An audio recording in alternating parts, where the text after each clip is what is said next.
3 smulkus daiktai, kuriuos turi turėti kiekvienas nuotykių mėgėjas ar keliautojas. Pirmoji smulkmena iš Sea2 Summit.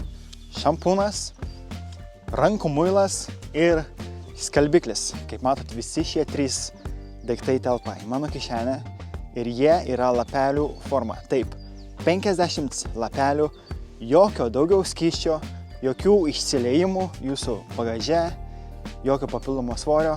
Ar jums teko girdėti apie šitokį dalyką? Antroji smulkmena, kuri pravers jums daugelį situacijų, tai yra šis mažas, bet labai naudingas ir tvirtas Opinel peiliukas, kuris lydės jūs kartu su jūsų raktais nuo namų ar nuo automobilio.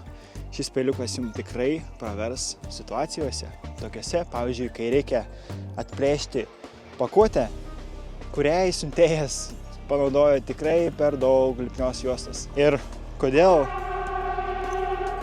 What the hell? Na ir paskutinė smulkmena, tai yra audrai atsparūs degtukai. Šie degtukai yra neužpučiami ir neperšlapiami, todėl ugnį galėsit įžiebti esant pačiom blogiausiam situacijom.